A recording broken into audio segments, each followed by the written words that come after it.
Welcome back to another episode 77 of the Spittin Hoops podcast. We're back.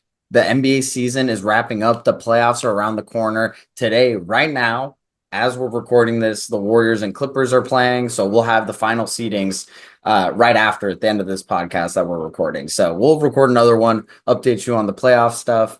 But today, with the season ending, we're talking about awards, legacy conversations, legacy defining stuff is at hand. Anthony, how are you feeling? Doing well, man. Pretty easy day in the Eastern Conference. All those games are pretty much wrapped up, so it's been the B teams watching those. It's always fun to see the Jaime Jaquez scoring 39 points kind of games. I think Pat Connaughton put up 43 today for the Bucks. Gotta love those games. The West is wild. Whole different conversation. Very excited to see what happens. Bub Carrington, game winner for the I Wizards. saw that. By the way, tough. That was tough. Really. Doing it the buzzer beat just as it left his hand too. Yeah. Like that was a tough play.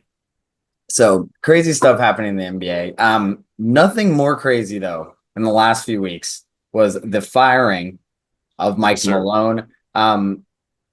We recorded a podcast right before that happened. So you guys probably saw that podcast after Mike Malone got fired, but we're talking about it now. We're catching up. Basically, Mike Malone was fired. Calvin Booth was also fired.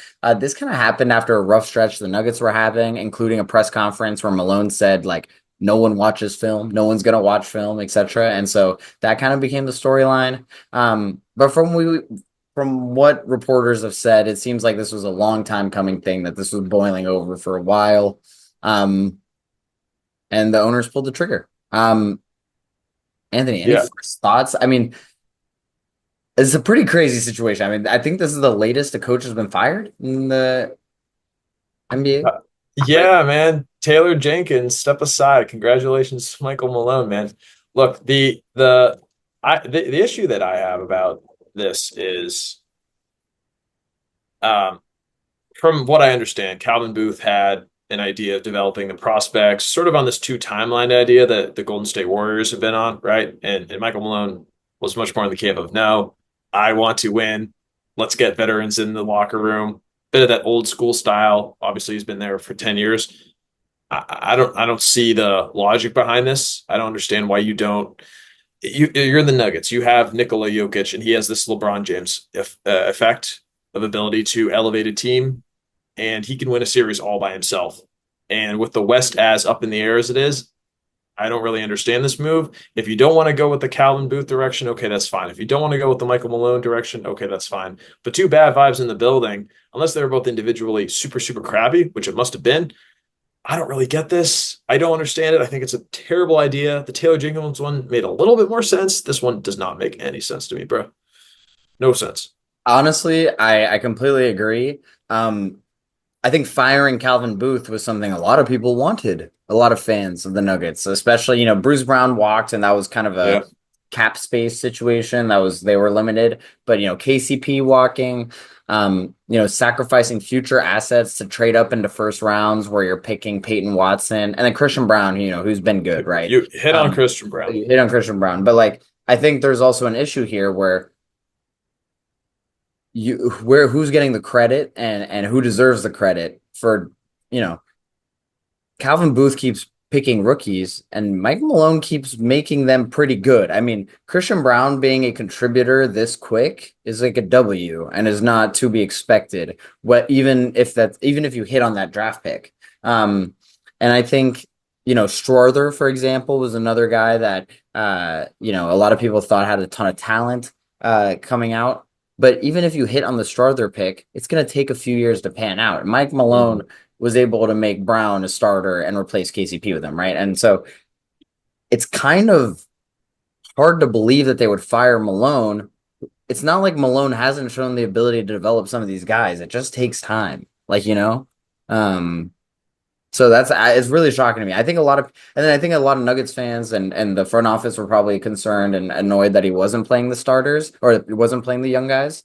But you're trying to win here, and he was clearly winning while getting Christian Brown to average 15 points a game. Which is pretty impressive developmentally wise. But if you're Calvin Booth, you're probably sitting there thinking, I gave you Christian Brown. And so I think that's like the mental game that's at hand here, and that's probably the disconnect that was going on. Calvin Booth probably takes credit for drafting Christian Brown. Mike Malone probably takes some sort of credit for developing Christian Brown. But it's like at the end, ownership's just like, this isn't working. How long has Calvin Booth been around? I Do believe you know? only since 2021.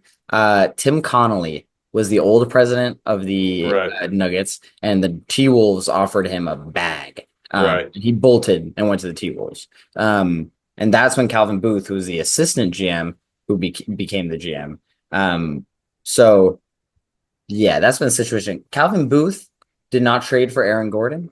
Calvin That Booth, was my you question. know, if I Did not remember, draft Michael Porter did Jr. not draft Michael Porter. I believe he might have traded for KCP. It might have been him. And to be fair, he was a part of the front offices that did make those moves. But it's hard not to look back on his reign as GM and look at, like, what was it? Zeke Naji, Yeah. Dario Saric, Julian Strother, like, Jaden Pickett is probably, Yeah. or Jalen Pickett's probably your best acquisition there, or even Russell Westbrook, Yeah. who Calvin Booth wanted to get benched. Calvin Booth wanted Russell Westbrook to get benched, and he was probably one of Calvin Booth's best additions. So, pretty weird situation all around. Like, Mike Brown getting fired for this is really, it feels like he's getting screwed over here a little bit, frankly. Michael Mike Malone. Sorry, Mike Malone, Mike Brown. Different. A lot of coaches fired this year. He also got screwed over. Yeah. Yeah. Um, wrong former Kings coach. Yeah. Right. Damn. But yeah, sorry. That's just my thought. It's a really weird situation. There's a lot of moving parts here, I think. I feel like we're gonna learn more about this. Michael Malone is a Hall of Fame coach. This is ridiculous to fire him. I heard something about like the style maybe of how he was coaching people in kind of more old school, and this generation can't handle it. I think that's fucking bullshit. Excuse my language. That like he's a great coach, and You want to chip with that style. Like, yeah, it worked. it worked. Yeah. And this team can completely retool around Jokic with this level of like offensive production that he has. You get a bit more of a deep bench. I think they can be right back in it every single year. Yeah. There's no reason why they can't be.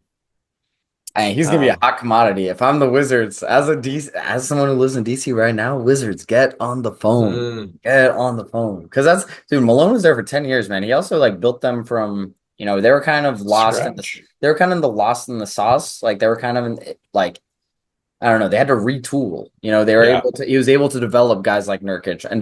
Guys like Jokic, Right. Right. Murray. Murray, Yeah. And MPJ, and it's like, it's not like they ever had none of these guys were top 5 picks, right. Yeah. Yeah. It's a good point. So yeah, I don't know. That's yeah, Mike Malone's gonna be hot property. I just wonder, we're also not behind the scenes, obviously, if the players were kind of like over it. And I think I was listening to Bill Simmons' podcast, and he had a reflection of like, this probably doesn't happen if Jokic doesn't give the thumbs up, which I think is possible. I don't know. I don't think that's 100%er. Yeah. But I That's think hard to say. I think there's a good shot that that's true, though. And if that is the case, and someone like Jokic gave the thumbs up or said, like, it's your guys' call, that may be something in the locker room was, not going as well as we might think. Yeah. I would have gotten along with that Simmons theory if Doncic had more of a say in his trade, if LeBron had known about this. Like, I feel like it's hard to say which player is okay and veto and don't know what's going to happen with those moves. Jokic has never seemed like the type to get too involved in that stuff. And we have other stars who don't get involved in that stuff either. It's not like Tatum is going to Brad Stevens like, hey, we need Derek White. Right. Brad Stevens like did it. He's just OP. Yeah. Yeah. Damn. Anything else on Malone? Yeah, not on Malone, but the Nuggets as a whole. Like, I was already kind of concerned about them, like, going into the playoffs, and they haven't looked too bad since the firing, frankly. But still just like not. This doesn't change any of my concerns. A new coach isn't just like changing any of my concerns for this season. Um, so I'm kind of curious. Yeah. The Warriors against the Nuggets, are they if the Nuggets happen to lose today, could they fall all the way down to the 7 seed? I don't. Because I think some of the tiebreakers are weird. I actually don't believe so. um wait, just because the Rockets are playing all of their guys. Yeah. And so that makes me wonder, are they trying to maybe they're just trying to stay tuned up, but are they trying to beat the Nuggets in case they bump them down? Do they want to play the Wait, Nuggets in this the is, first I mean, round? actually, you're right. So, they could finish the seventh Seventh? seed, from what I understand. But the Warriors, apparently, from what I understand, due to tiebreakers and stuff, the Warriors cannot move out of the six. The Warriors are locked into the six unless they lose, which they Let's go see. to the seven. Seven. Yeah. So that's also um curious. The Warriors just came back on by 20 points, man. They were up 15 when we started recording, and now they're tied. Well, maybe. Yeah. Sorry, man. Hey, this is I the don't want a NBA. playing game. I don't need a playing game against, No, the T Wolves or the Grizzlies. man. John Y'all Morant, been, John Morant's gonna pull out a new celebration. yeah, dude. It's called the nuke. Just blow up your franchise. Um, Do not go to Chase Center. Do not go yeah. to Chase Center for the playing game. Oh, Um, so funny. okay. Anyway, yeah, that's all I Yeah, got on the Malone beautiful. and the and whatnot. Can I give you three? So today's episode 77. I have three 77s. Oh, okay. So I'm trying to be off the lazy, like just pick 1977, 78 thing. Yeah. Although some of those are cool. But I got three for you. Quick one for the year. Louisa Harris is the first and only woman to be drafted to the NBA in 1977 by the New Orleans Jazz in the seventh round. She opted not to play, but she was drafted before 33 other guys. So kind of cool. There had been woman drafted before her, but for some reason it was voided, so it doesn't count. So that's one. Number two, Kareem Abdul-Jabbar is 77 years old, and he turns 78 this coming week. So happy birthday to the captain. And my favorite one is we all know who wears number 77 in the league.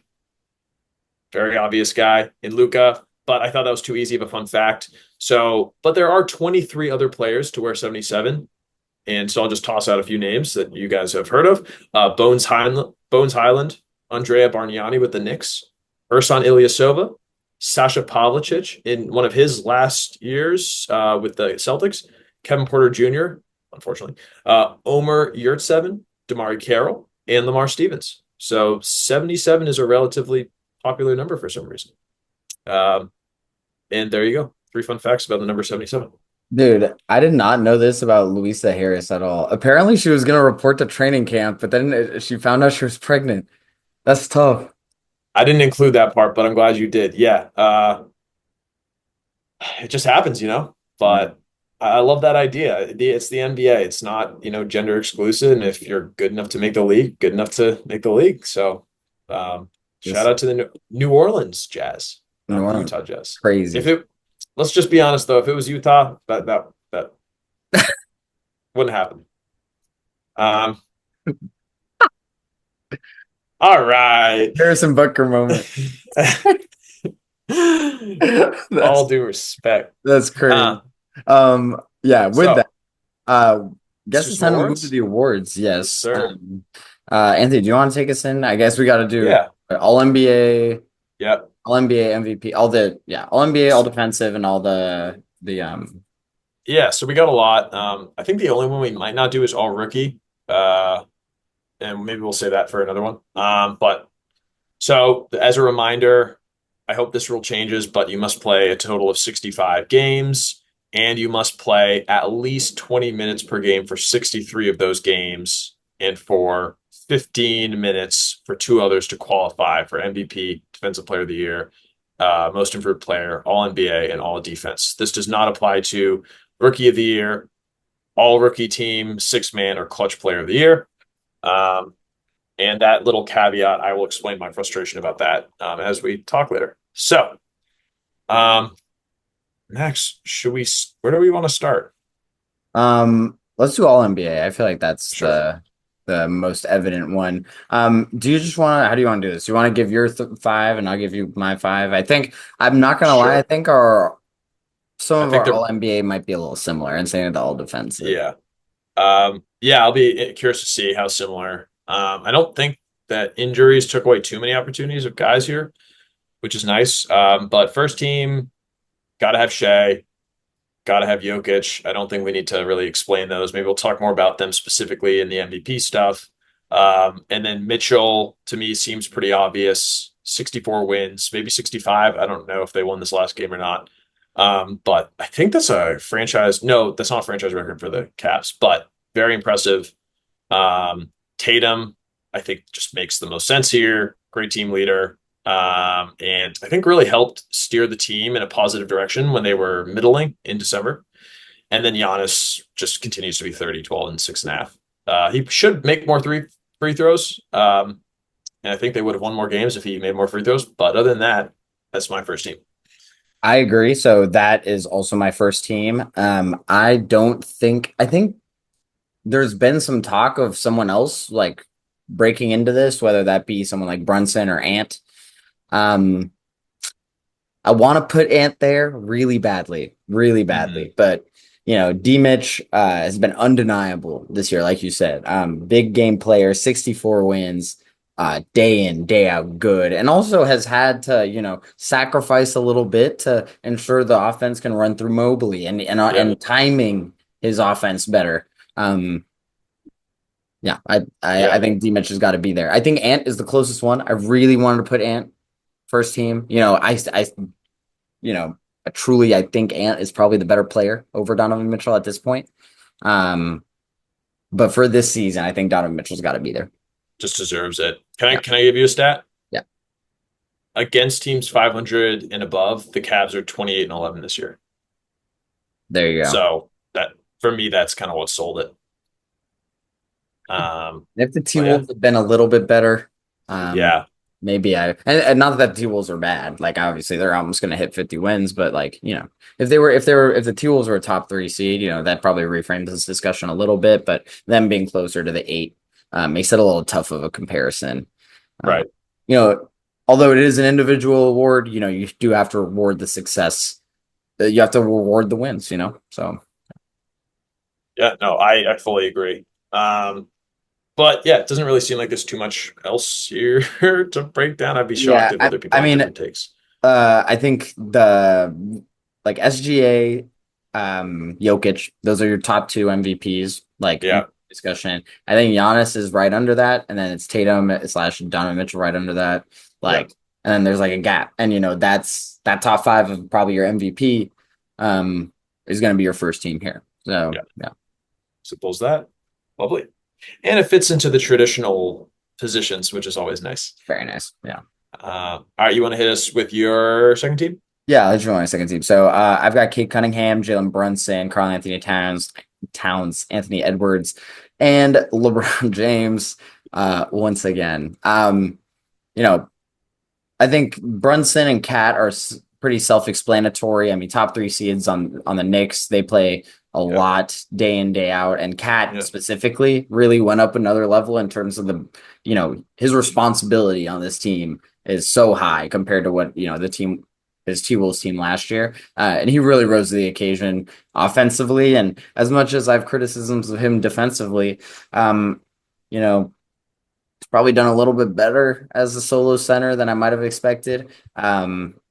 As much as I still have worries about him, obviously. So yeah, that's Cat and Brunson. I think are pretty self-explanatory. Ant, I already waxed poetic about him just now. yeah, Just I think he's unbelievable, absurd player. He's all defensive consideration all the time, and probably a top five offensive player at this point. So it's pretty ridiculous. Top five, top 10 offensive player at this point. Cade, uh, massive turnaround for the Pistons this season. Huge scoring jump. Someone who plays on a team that starts Tim Hardaway Jr. and is a top 5 seed in the East. And truly eye test passes it as well. And then LeBron finally, who just, 25-8 in the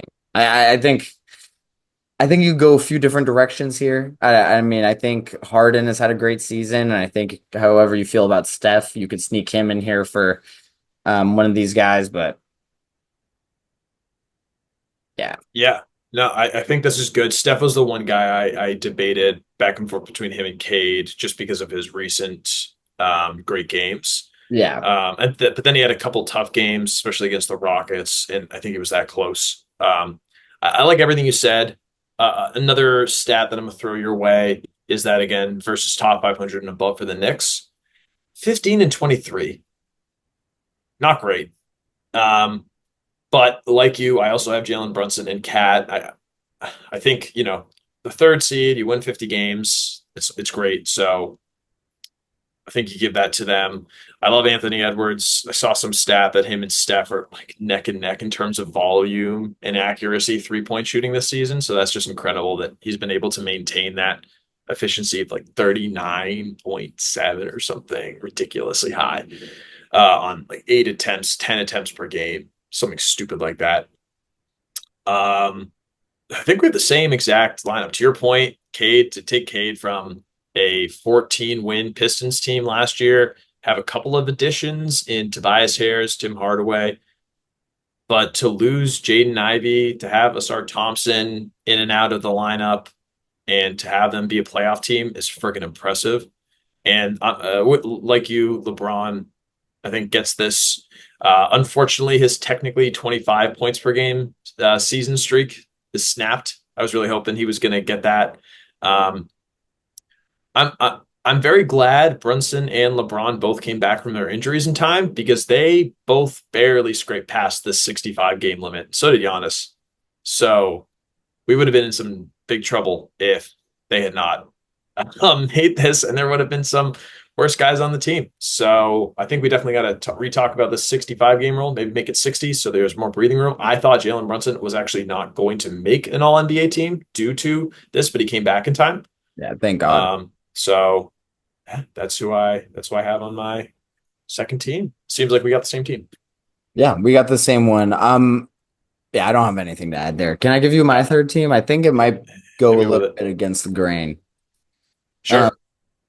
so I got JJJ, James Yeah. Harden, and Steph. I think those are three pretty evident additions. I think JJJ has really been a revelation on the Grizzlies. Maybe not a revelation, but gone up another level in terms of his responsibility on the team, especially with Ja kind of taking a little bit of a step back. Yeah. Them playing through more of the team as a whole. And this is a team that plays with a center down low that doesn't move all the time. That's how they like to play defensively. And that gives JJJ freedom to do the things he does defensively when he's not getting foul trouble. And it also, means that on offense, he's got to pass the ball, like keep the ball moving. Got to shoot the three well.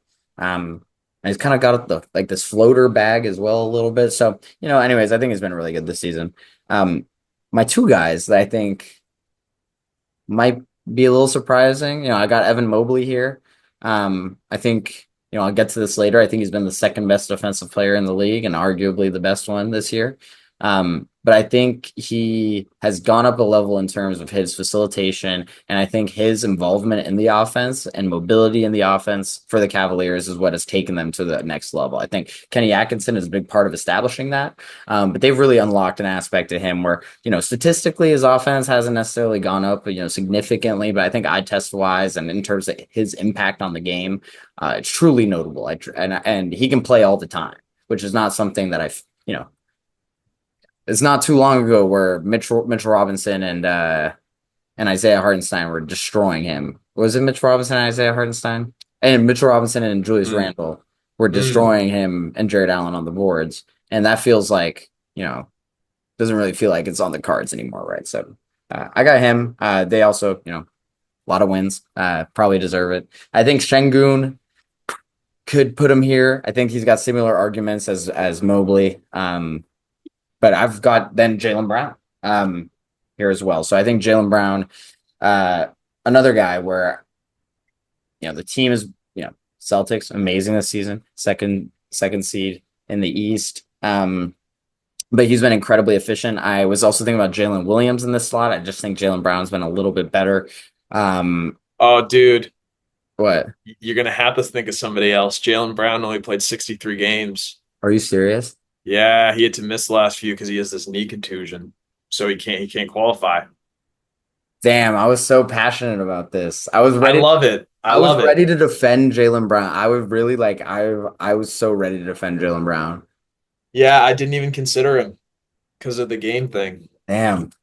So Did I you guess were you double checking it just now while I was doing that? You were like, I was looking because I thought he wasn't, but damn. yeah, 63, even if he played today, which he didn't. I did not track that at all. He was Yeah. on my I for context, I did some notes earlier this week and he was on my notes and I was like, I'm gonna put him in. Rip. Well, what's the can you keep saying the argument just in case? Well, just my argument Just is for I think his responsibility. This team, the Celtics team, has been a little quirky this season in terms of a lot of resting, and his responsibility offensively on a night to night basis has really gone through the roof. I think actually, Mhm. they do long stretches where. They're playing guys like Luke Cornett, which no flame, but like, defensively, that's more responsibility on Jalen Brown as well. So, as a perimeter defender. So I think like just night to night basis, I think the burden on him has been really high. I think Jalen Williams, this argument really applies to Jalen Williams as well. Um, but I just think his influence on the game for a team like the Celtics who were so successful this season, he was so consistent this season. I think it should be rewarded. I think Halliburton's another guy who I think has like a similar argument to this. I just think that Jalen Brown was just so consistent this season, putting up 23, 5 and 5, with A plus or not A plus, but like A minus defense. And just elevating a Celtics team that was able to then rest people like Porzingis and Horford when needed and survived kind of a step back from Drew, if we're being honest. Mhm. No, I mean I think that's totally fair. Again, didn't really put much thought into him due to the games thing, but it Well, is what it to is. be fair, now I'll let you go. Actually, I'll let you share because I think the some of our disagreements are the two of the guys that I would think about replacing Jalen Brown with. Um, so my first argument, these guys kind of have the same argument. So we both agree on Jaren Jackson Jr.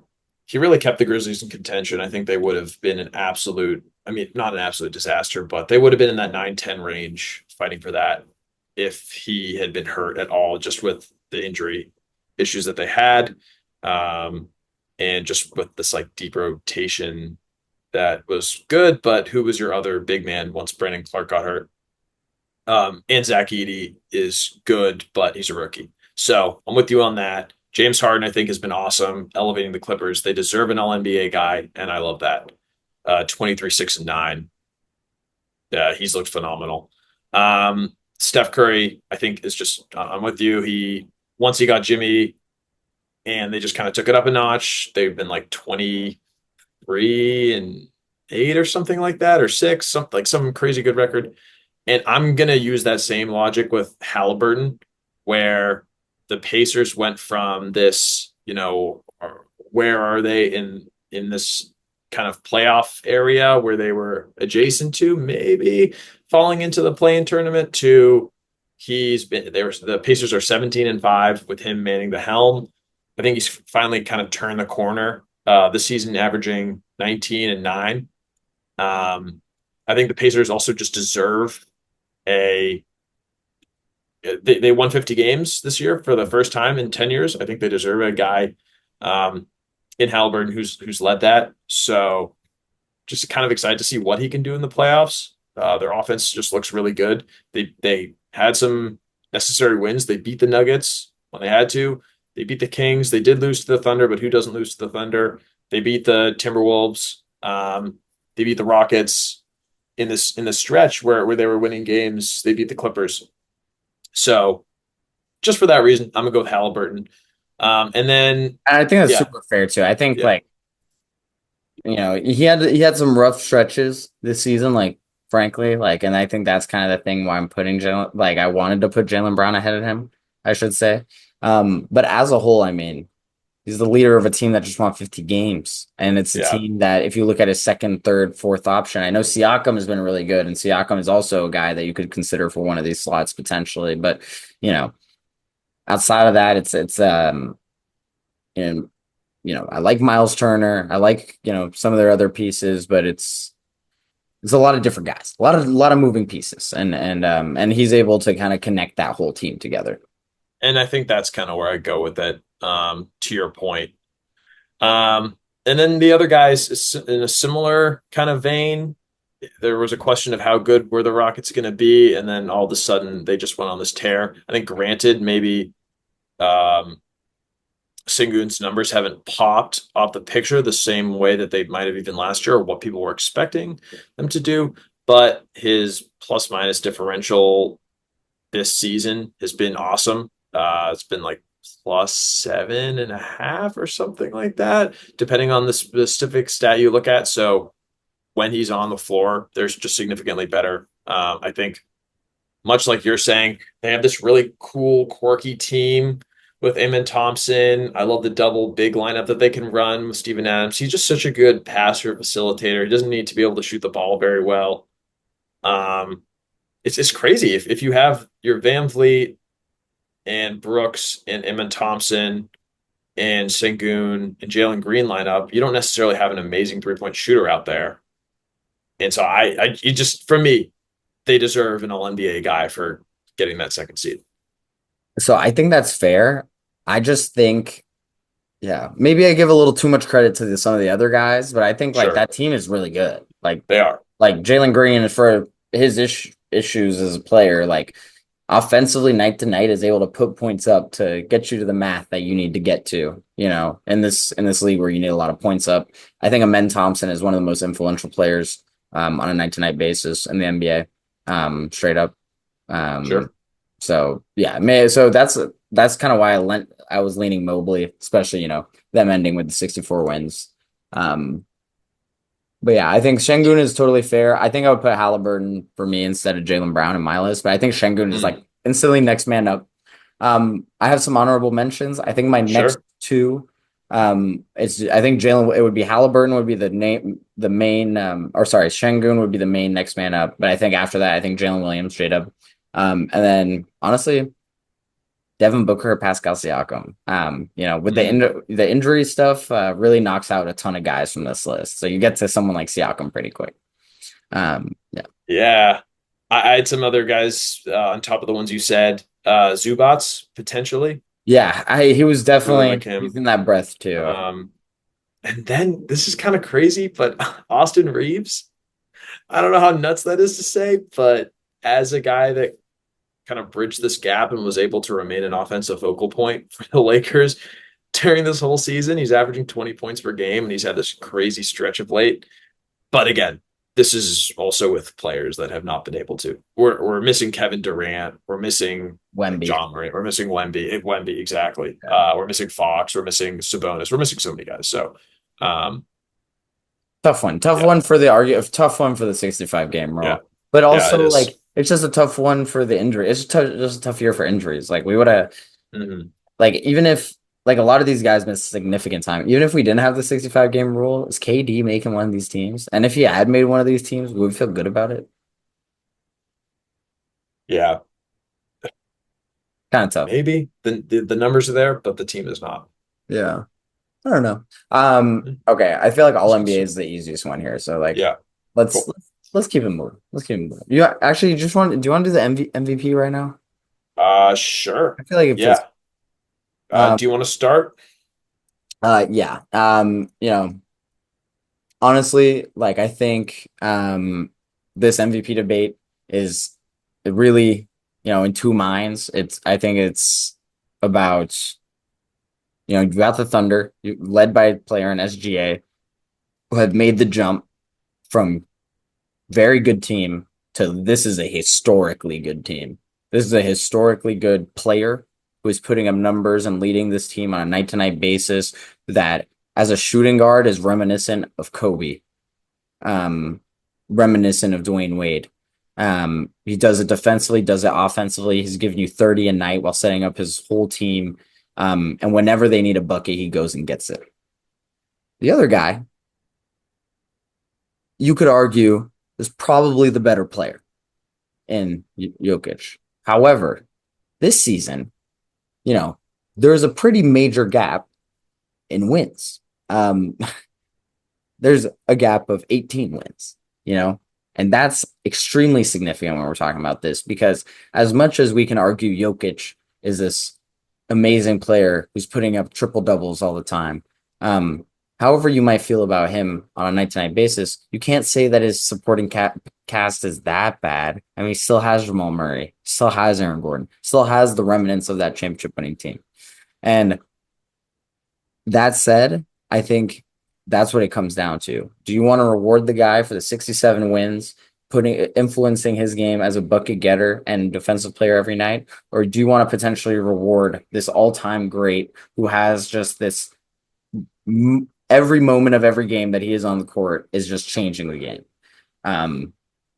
So yeah, that's my long spiel. That was kind of painting a picture. I have no issue if you pick SGA here. I think Jokic just is having currently one of the wildest NBA seasons of all time, whether that is scoring, passing, rebounding, and elevating his team, elevating players that frankly I don't view to be that good. But that said, he's got a good supporting cast, and SGA is doing more with a supporting cast that I wouldn't say is that much better. Then it's a substantially better supporting cast than the Denver Nuggets supporting cast around Jokic, but it's not an 18 games difference, you could argue. So I don't know.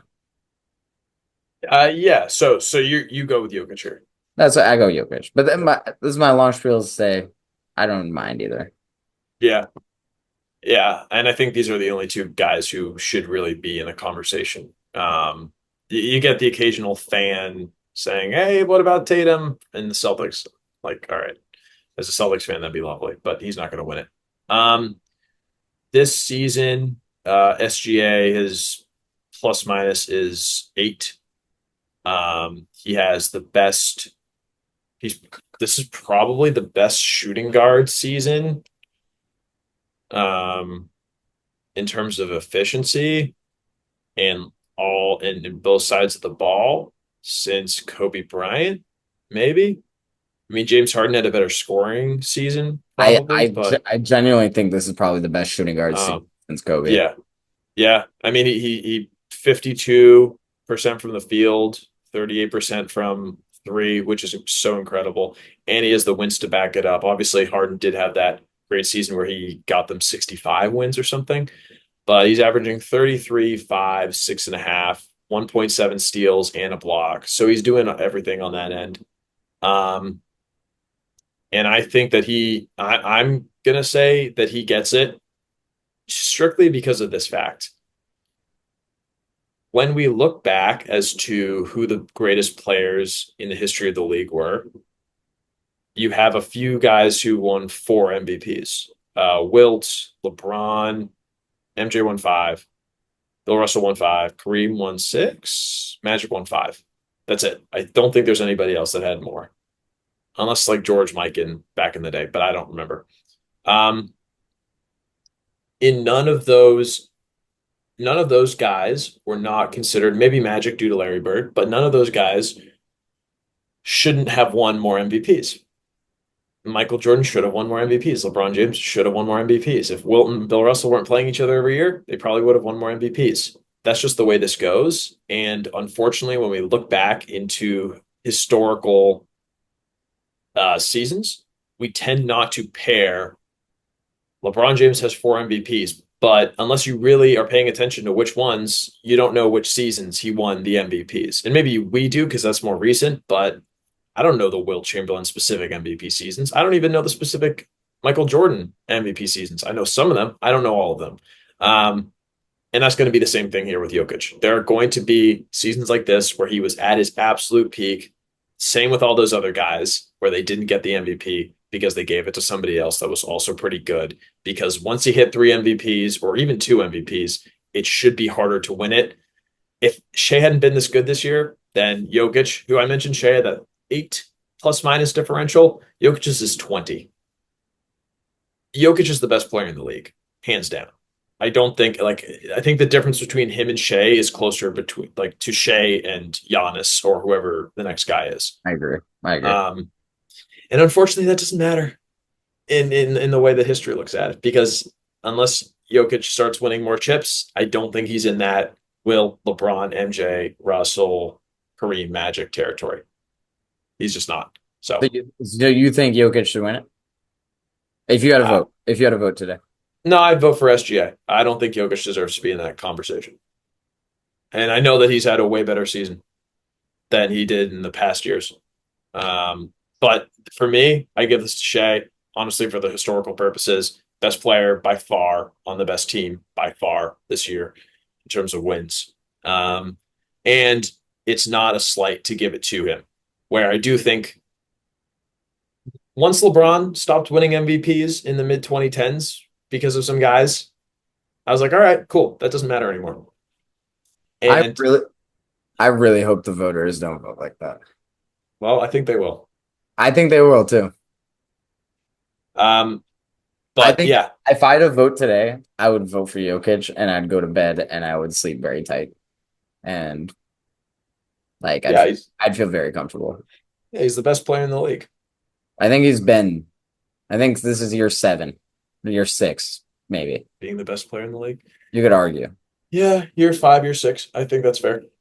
He's been the best player for half a decade. And T3, top 3, Sure. 6 years. Yeah. Yeah, anyways, I would vote for him if I had a vote. I think SJ has been amazing. I literally just think this is like this is one of the wildest seasons I've ever seen. Like, From hands Jokic. yeah. Yeah. No, he's unreal. And it might have been closer if, I mean, he made Russell Westbrook a beloved, thought of as understood great player in the NBA again. That's all Jokic. That's not Russell Westbrook. I mean, it is, but it's more Jokic. But you can't give the MVP to a guy on a team who just got like their coach fired, Like, because that means he Narratives. wasn't playing to expectations, or not like the Right. team wasn't playing to expectations. It's hard to reward that, Yeah. compared to SGA. But yeah, I'd give it to Jokic. I think SGA is totally fine answer. I think SGA has been incredible. This is truly, I think, this is the best shooting guard season since Kobe. I think the efficiency difference. I mean, this is 7% efficiency difference from the field compared to Harden's peak seasons. If SGA just shot more, he could put up Harden's numbers easily. Mhm. No, I think you're totally right. And he's sacrificing and he has these numbers. Yeah. Like that's crazy. Um, One other thing I was looking at was with this, I know that the Nuggets have had some injury history or concerns this year, but Chet's played 32 games. Hartenstein's played 57 games.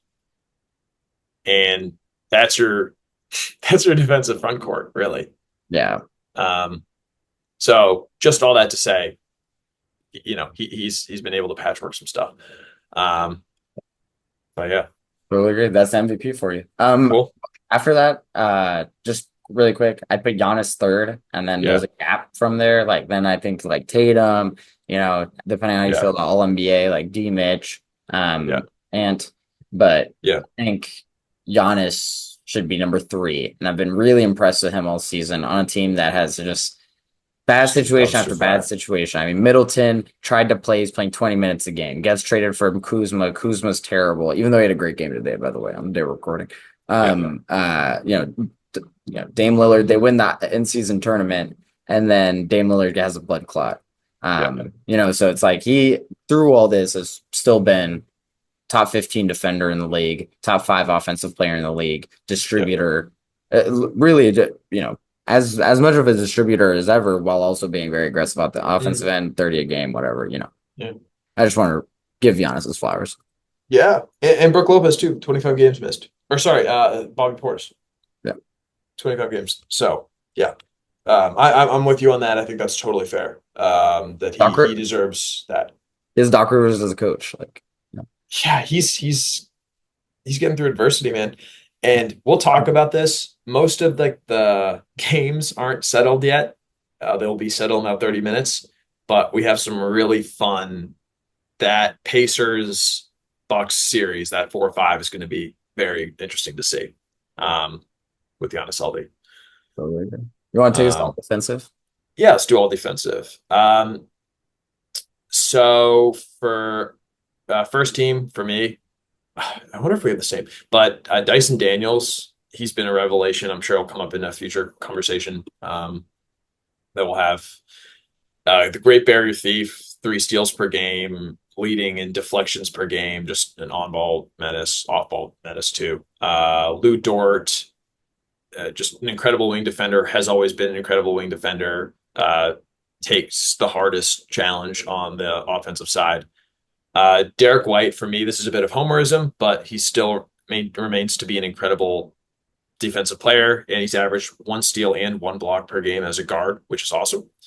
And then the two big men in this case, not really surprising, Evan Mobley and Draymond Green. Evan Mobley we just talked about, and Draymond Green just really turned the whole Warrior season around defensively to be like a top 6 defensive rating team, and just has been looking unreal. So that's my all defensive first team. Um, yeah, I think, I have one disagreement with you. The one thing is I would drop Derek White to second team. I'd put Amen Thompson on the first team. I just think Amen Thompson Sure. wreaks havoc. Yeah. Yeah. I just want to reward him for the season he's had in terms of like a disruptor defensively constantly. Derek White though, fine pick, totally fine. I think kind of my locks here though are probably, those four, Yeah. Mobley, Green, Dort, Daniels. I think those are kind of my four locks. I think they're a step above the rest, as good as Derek White and Amen Thompson have been. So yeah. I'm with you. You want to hit the second team, Yeah, your second team? I'll hit you with my second team. I love, Tumani Kamara and the season he's had. He's led the Blazers in minutes. They've been a really good defensive team, actually, especially since the All-Star break. I believe they're top 6 since the All-Star break, if I remember correctly. And that's not necessarily a team that employs a ton of fantastic defenders, respectfully. And Tumani Kamara takes the biggest matchup every night. And he does a great job. And I think he's been really good. Like also, like I think that's really important. I believe he leads the league in charges drawn, stuff like Yeah. that. Yeah, he Anyways, does. yeah. So he's been really great this season. Really impressed, frankly. Really impressed by him. He came over in that Suns trade, if I remember correctly, in the Aiton trade. It was Aiton and that. Nurkic, Yeah, Aiden. if I remember correctly, it was the pick that became Kamara, or maybe it was Kamara, and that had already been picked alongside Aiden for Nurkic. So that's pretty rough. After that, I think I've got Zubats. I think he's anchoring, really great defense. I don't think there's too much to be said with him and JJJ, and then Derek White, who I also mentioned earlier. Yeah. And then finally, like Chris Dunn. Chris Dunn does not qualify, huh? Yeah, he does not, bro. Oh, And you know what? He played, he played, he's played enough games. It's this 20 minutes per game thing. He's averaged more than 20 minutes per game this season, but he's played like 58 games of 20 minutes plus. And he's had all these games of 19. Dude, it's so annoying. And I think I wow. get that we have these That's rules. that's tough. That's where maybe you change this a little bit. So you get a guy like Chris Dunn who might have some contract incentive. Or like Tyler, what are you doing? Play him a few more minutes. Just play I him a mean, few more minutes. today he's probably getting run today. So hopefully I'm in. Or he can't even get It's qualified. It doesn't even matter. It's the it's game. not the average. It's the games. It's the games. It's not the average. It's crazy because I looked at exactly him and I said, "Oh, cool, 22 minutes per game, perfect." But he had this run where was it Norm Powell who was hurt, where he Yeah. stepped in a lot more, brought up his average. Um, but I'm with you. He didn't get the numbers. He just get the numbers. Damn, he would 100% be here. I Yeah, think there's him, and then yeah, there's a gap a little bit to yeah, J Dub, who is the guy who's going to replace him for me. Then I guess, yeah. and then from there, I think there's another gap to the rest of the guys. No, but I'm with you. I mean, great estimated plus minus defensive rating, which I use for a lot of these guys. They're Yeah, the top very. 3 defensive team. He's a ball hawk, and he's just amazing on ball defense. Yeah, I mean, he's definitely the biggest snub due to games played. I'm with you on all the other ones. Jalen Williams, 98th percentile. And I want to yeah, put what are Giannis you here. saying? I really want to put Giannis here.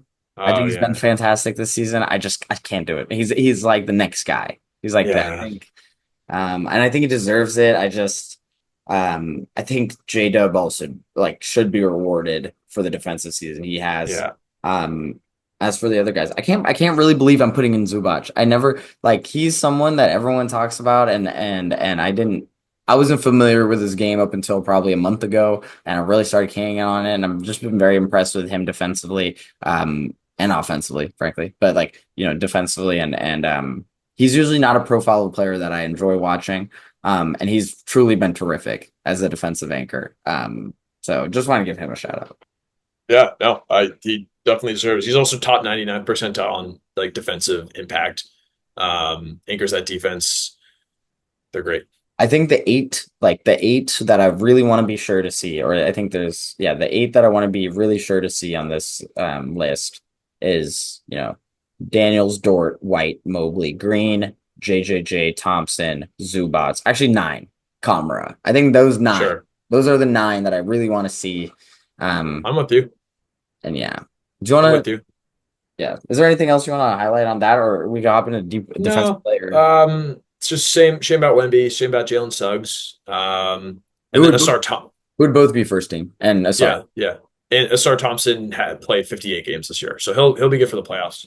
Um, but other than that, that's all I got. Should we do deep boy? Yeah, let's do D4. Yeah. All right. So I feel like you went first with MVP. I'll go first with this. This is a tough one. I feel like there's two main options outside. I feel like Dyson Oh, Daniels yeah, too. I think there's three. I think there's I three. think there's three, and I just didn't put Dyson Daniels in my argument, although he has the most steals this decade. Sorry, this century. Yeah, he's been amazing. He's had all these games with tons of deflections, tons of steals. He's just a menace to play against. He's awesome. He'll be more involved in the most improved player conversation for me. But I'm looking at Draymond Green and Mobley at least right now. So for Green, I looked at it like he's a great one-on-one defensive team defensive player. He can guard all five positions. Like he's like a quarterback on defense. 3 points per 100 possessions better on defense when he's there. Um, the one thing that I thought about was for Mobley, he's second in league in contested shots per game, 90th percentile in foul percentage, which is huge. He can stay on the floor. Draymond Green was like much, much lower. Matter of fact, Mobley averages 2 fouls per game and Draymond averages 3. That's a whole foul per game, which does have a huge expansion. I think Jaren Jackson has received this criticism before, where the best ability is availability. So I don't know how many of these games you've definitely watched more Warriors games than I have, but I think where you have that element of I can't play because I hacked too much. Also, with Mobley, his switchability is also very impressive. 5 points per 100 possessions, better on defense versus 3 for Draymond Green. And he makes up for those poor guard defenders. Not that Draymond isn't also dealing with maybe like Steph Curry being not the best defensive player, but he does have Jimmy Butler there now. This is a tough one for me. This is a really, really tough one. Ultimately, my answer is Mobley, simply because I think for a longer stretch of the year, he was more able to rely on being the best defensive player for them and helping with Garland and Mitchell's defensive lack thereof. Um, and for Green, I think that this surge turnaround that he had was so impressive.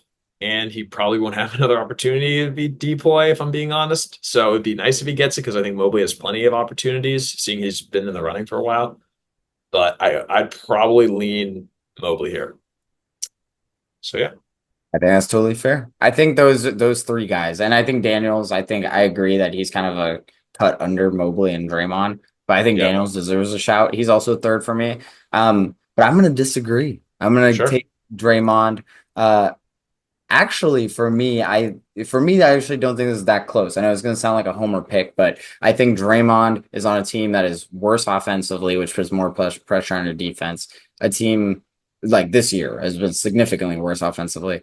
A team that has employed really weird players in terms of helping out Draymond defensively. They don't really, for most of the year. I mean, Wiggins was their one other above average defender that played at all. We had Schroeder and it was Steph Curry and it was respectfully Brandon Pajemski was having just a horrible season and Kuminga, who should have been a good defender and just has never been one.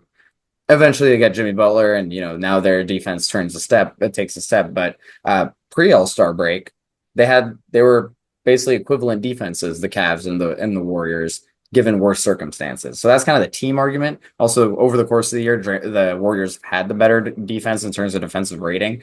But in terms of them just head to head, I think Draymond just kind of wiping the floor on a lot of the advanced stats, whether that be, defensive EPM, defensive box plus minus, you know, a few other ones like defensive LeBron, defensive Raptor, which are more specific. But defensive box plus minus is like really a stat that I tend to look at in terms of it tries to equalize for the other teammates that you have on the court, which I think is a lot of Draymond's value, is he can play in weird lineups and account for, Quentin Post and Steph Curry, who are both just like, Steph Curry, who's an okay defender for his height, but he's 6'2", and he's getting run off the floor a lot of times.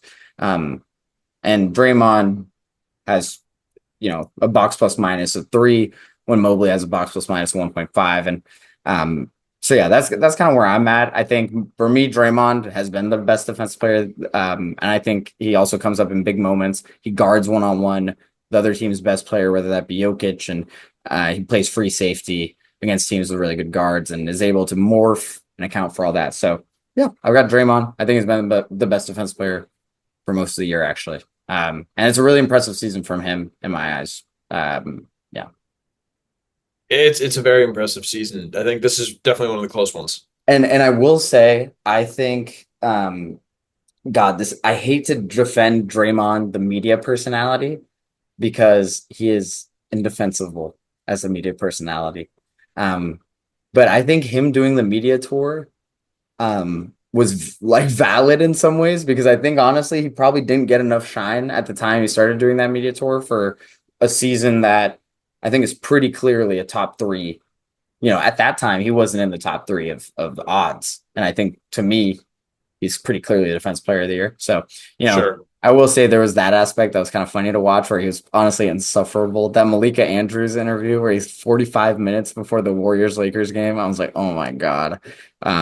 But funny enough, I do think he deserves it. And there's that. I can't believe the Warriors have had basically a top 5 defense this year on a team that, been pretty tumultuous. I mean, they got their stuff together, 20-6 post All-Star break, but like for half the season, they're a 500 team. Yeah. No, they definitely were. I don't think there's a wrong answer here. And I think also Dyson Daniels is a fair answer. I just really Yeah. struggle to go with a player who's on a team with a bottom half defense. So Yeah, exactly. that's kind of one of the immediate separators for me. Yeah. The Hawks will have an interesting offseason to look at with Jalen Johnson coming back and Okongwu taking a step and see what they do. Yeah, I agree. All right. So Depoy, all NBA, all defense. Can we do rookie really quick? Because I do have a rookie team actually. Sure. We hadn't planned for it, but I do have a rookie team because as a Wizards supporter, not I can't say I'm like a fan, but as a Wizards supporter, I'm kind of invested in this section. Rookie of the year, I think there's only 2 guys. It's Castle or Risa Shea. I think Castle was the leader in the clubhouse for basically all season. Risa Shea's really come on strong over the last few weeks. I don't think there's a wrong answer here. My third here is, funnily enough, is actually Sar, which I think is pretty controversial. I don't think everyone feels that way. I think Sar, though, deserves to be third here because of defensive impact, and honestly looked pretty good for 18-year-old, even offensively at times. 35 on Jokic a few weeks ago. Like moments like that, those flashes are pretty impressive for a guy that you expect to be just a defensive player. So I got Sar third. Sure. Yeah. Do you want to give me yours, and I'll give you mine, because I think we might defer here, because I think I've got a kind of controversial. Well, for rookie of the year, so Risa Shea's had a couple of great games of late. He's also playing for something. And I kind of struggle with that because for how do you judge like a rookie? Castle, he's been playing really well recently. 19, 6 and 6.5 over his last 15. Leads the season in rookie in points, field goals attempted and made, steals, fourth in assists. He can score, he can draw defense. He's had to take over the whole workload versus Reece Shea over his last 15. 16, 2 and 3, but like almost a one plus minus over the last 15, right? So they are the 8 seed with 39 wins. And he's been looking really good with like 45, 35, and 75 shooting splits. Um, my ultimate takeaway on this feels like a Malcolm Brogdon Rookie of the Year award. Michael Carter Williams Rookie of the Year award. So I hate to say yawn, but that's kind of my answer to this. I do want to hear what your all rookie teams are, though. Would you say your answer is Jan? My answer is honestly on, or give it to both of them. Like I don't care. They've done this before. They can do it again. Yeah. I think that's a really fair analysis. Let me make the argument for Stephon Castle. I mean, this is a guy Sure. who has had to guard other teams' best players. That's had one of the hardest matchup percentiles in the league, which is very impressive. For majority of the season was playing for something and was playing probably better than he has been of late. 15 points a game though at this point in the year, 4 assists, 4 rebounds. The percentages aren't great, to be fair, but this is a team that, especially his percentages, if I remember correctly, have cratered kind of in the back half of the season. Mhm. But yeah, I mean he's been quite good, and I think he's been probably a little bit less good defensively than I would have hoped, but he's a rookie and he's been playing really hard matchups, so I can't blame him too hard, if I remember correctly. So yeah. Um, that said, and to be fair, like Castle's, post All-Star break also, like I'm saying, like his percentages of cratered or whatever, like post All-Star break he's like 18, 5 and 5. So like, he's been pretty good. Like Yeah. and he's been playing meaningful. He had been playing meaningful games. But I think Shea, I think the reason I have him is the fact that he has been playing meaningful games, and that's going to be my tiebreaker here. I think Hmm. statistically they're pretty similar. Shea just probably plays less minutes here. Castle's closer to the 27-minute range. Shea is closer to 24. Shea is like, 13, 4, and 2. But I think his percentages are a lot better, and that's a big deal for me. As a swing man on a team that is trying to win games and trying to make the play-in, he shot 45% from the field and 35% from three. Like face value, those are very good percentages on a team that, again, has been playing all season and competing. Specifically, I think post All-Star break is uh, pretty incredible. I mean, he's 50% from the field, 40% from three, 15 a game, 63% true shooting, if I remember correctly. And that's just giving me the edge on a team that is going to make the Hmm. play in. And and a team that lost Jalen Johnson at the All-Star break. So, Yeah. um, that's gonna be that's my edge for there. So, anyways. Yeah. This is a tough one. Like injuries on both teams allowed for greater play. Um, I think maybe one of the arguments for Stephon Castle is I think right now he feels like he's the offensive focal point of that team. Maybe you could say Devin Vassell kind of carries some of that workload. But since Wemby went out, I'm going to assume that the scouting report had more an emphasis on Stephon Castle, whereas Trey Young is there to absorb a shoot ton of gravity. Um, but again, I this is a really hard one to say, and this is no Wemby versus Chet. Not that that was a battle, but No. it's That, it's gone that down. um let me give you Yeah, yeah. my Hit teams. me with your teams. Yeah, So really quick, rounding it out is Kalel Ware. I already mentioned Sar. yeah. Castle Risache Sar. I think Kalel Ware has been really good this season. Okay, I kind of expected him to be better and more in the Rookie of the Year conversation, but I don't think he got the minutes and didn't rise sure. the extent that we would have hoped. But he's still all rookie first teamer for me, as is Jalen Wells. That's my top five. Yeah, I kind of think there's a gap from there. I think Wells also, basically started all season for a team that's going to finish in the playoffs. yeah. Got Marcus Smart traded. Pretty impressive stuff. Uh, Also, just quick shout out. Hopefully, Jalen Wells is all right yeah, yeah. after that scary injury.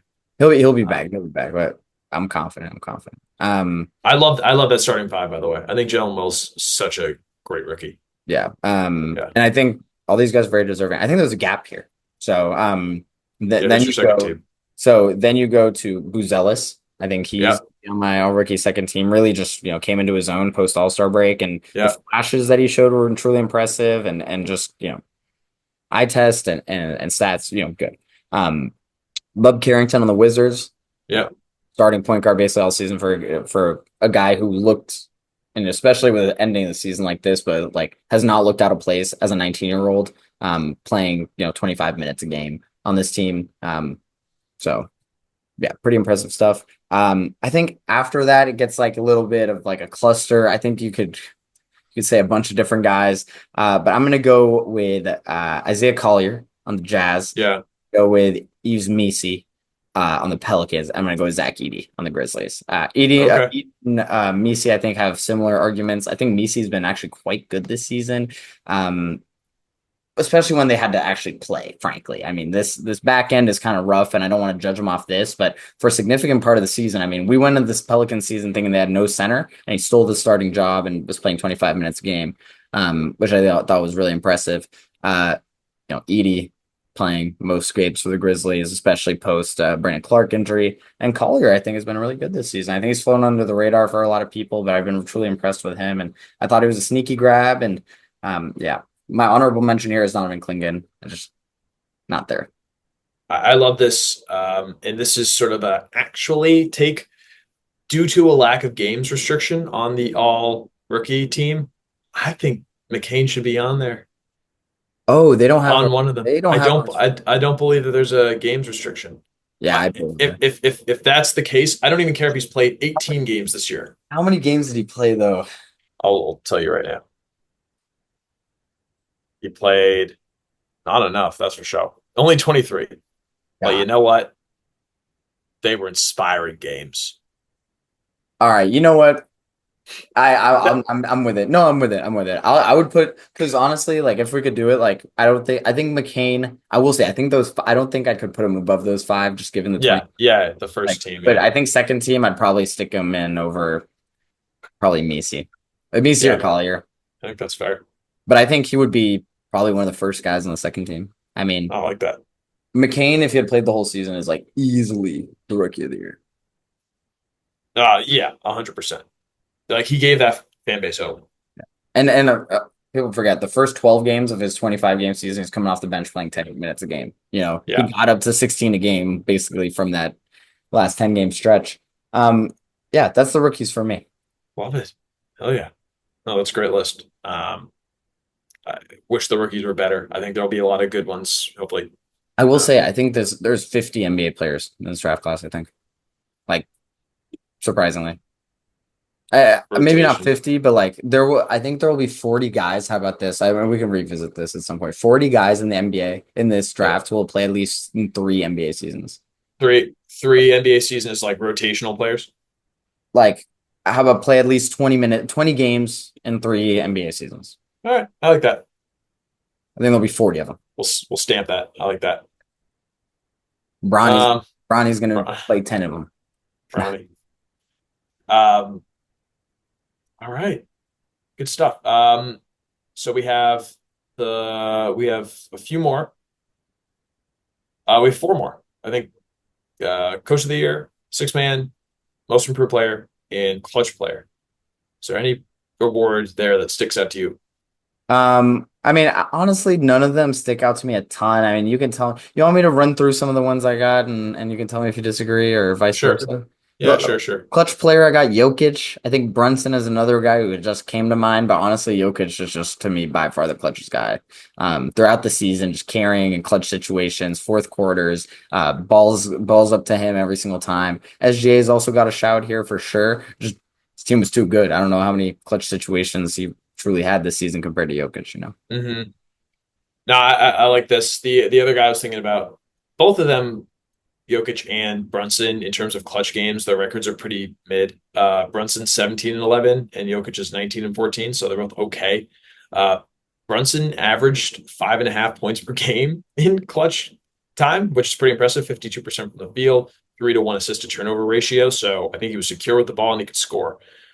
But for me, I forget who talked about this definition of clutch. It was like an Isaiah Thomas, Reggie Miller type. And they were describing clutches. It's not only in the last 5 minutes, it's when a team is on a run and somebody hits a three to calm that down. And I am going to go with Jokic for you on this one, um, because I think that he has that ability to calm your team down when the other team is starting to go on a run.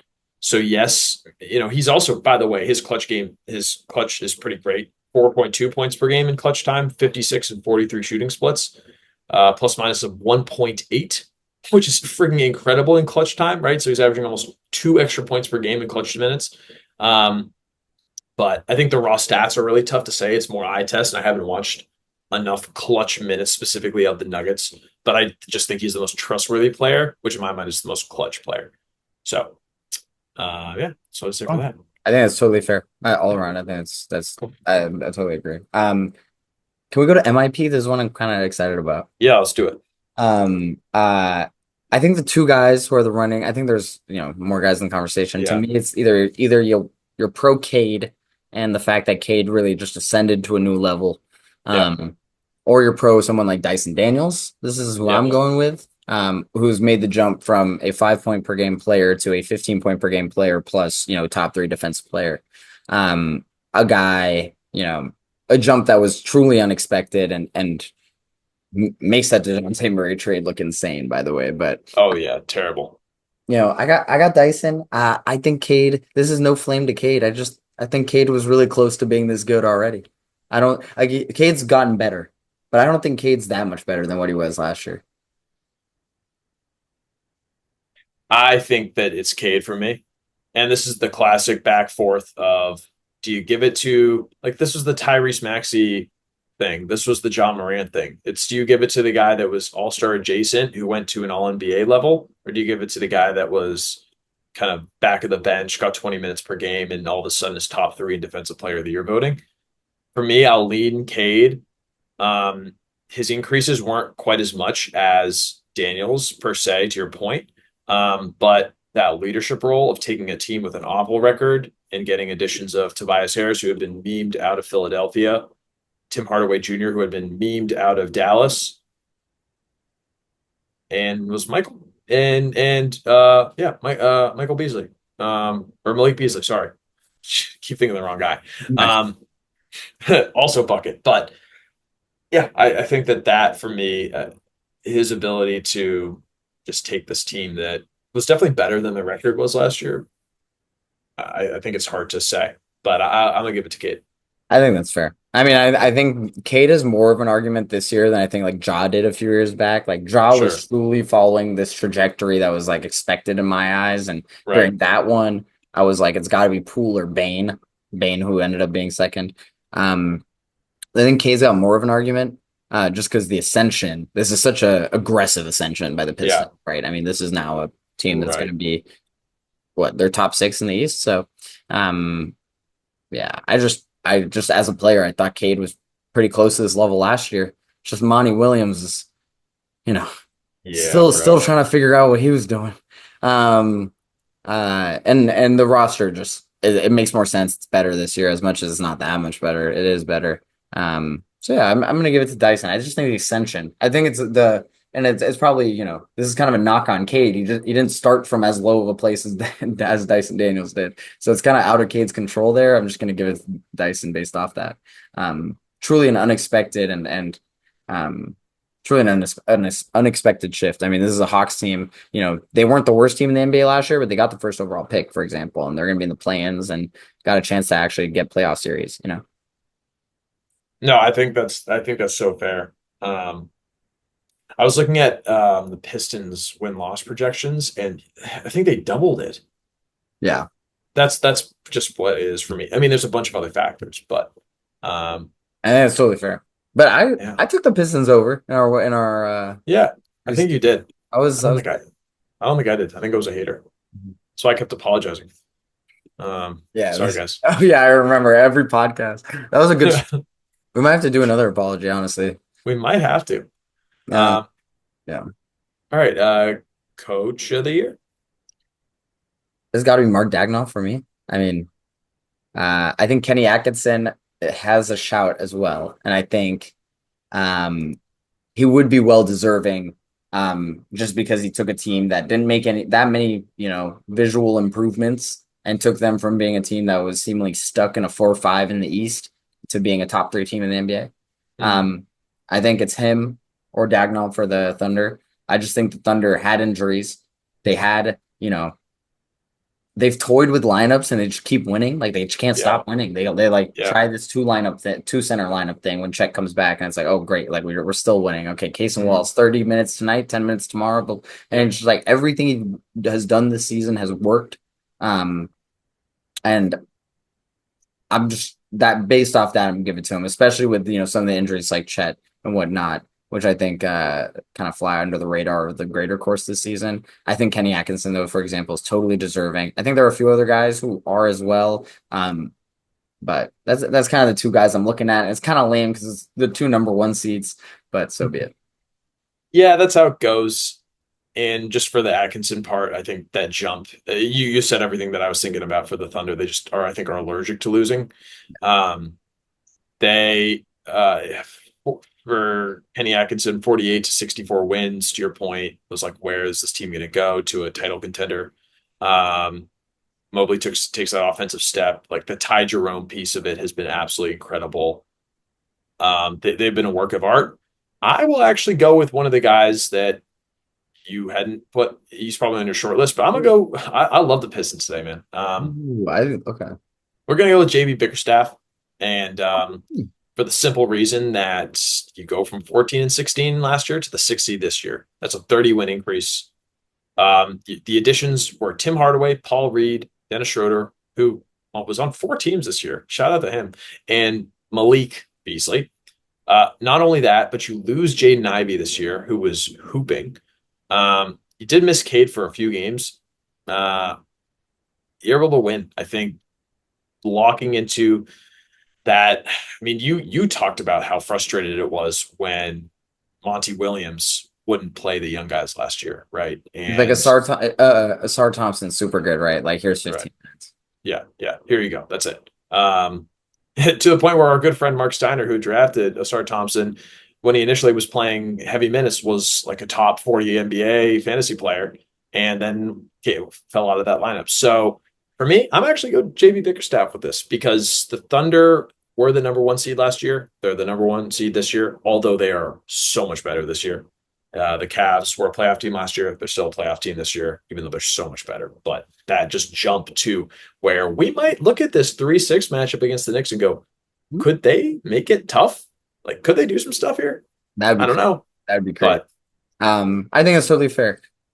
Along the same lines, I think I've got to give a shout out to Ime Udoka as well. I think that's my top four for this Coach of the Year award. I like that. I Yeah. think Ime has been very impressive this year. He's had some tough. The roster construction is not super ideal for a coach because it's not a lot of young guys want minutes, and he's had to make Yeah. some tough decisions. When Amen Thompson ascended, he immediately benched Jabari Smith, for example, even though there was an injury. But even when he came back, it was like Amen Thompson's never giving up this a lot.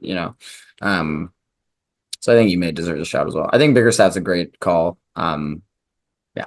Uh, yeah, I think it's just like a different. I just think the Thunder are like a historically good team, right? Yeah. I kind of want to reward them for that, especially given again a Chet injury.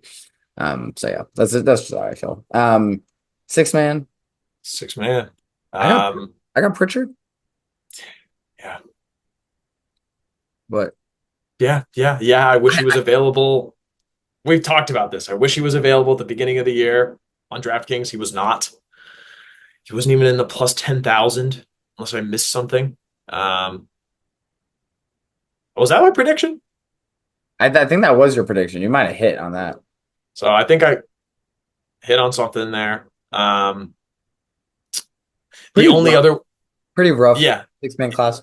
I'm so with you. The only other one, again, Pistons love here, Malik Beasley, just 16 points per game, 41% from three. And after that, it's like Ty Jerome, who didn't even he's like less than 20 minutes a game this year. Yeah, and I mean he's also amazing. He makes the most out of those minutes, but But um, Yeah, I mean, I think to your point, Peyton Pritchard, 14, 4-3. He can explode for 40, as we've seen, 41% on 8 attempts per game. And something I really appreciated about him was when the, and also we're down to 1 minute left in this Clippers Golden State game, by the Is it way.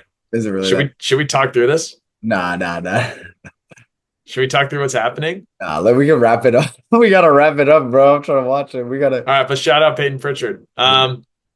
We are at a point watching this Clippers Golden State game. The game is tied 111, 111. The Clippers have the ball. Kawhi has the ball. Jesus Christ. They don't Oh have a no, they got a bonus. timeout. They got a timeout, bro. They got a timeout. We'll wrap it up. Well, let's wrap it up here, audience. All Here's right. you don't want to see me crash out loud. Beautiful. You don't want to see me crash. Um, But yeah, hey, I agree with six man. so Peyton Pritchard, shout out. Man, shout out to just another absolutely amazing NBA season. Mhm. It never stops. It never settles. Now's We love you all. the best What's part. up? Now we get to the best part. Now we get to the fun time. We're going to be excited. We got some playing stuff to look forward to. We'll see y'all soon. And as always, we'll be here spitting hoops. We'll see y'all soon. Peace out. Let's get after it. Playoffs.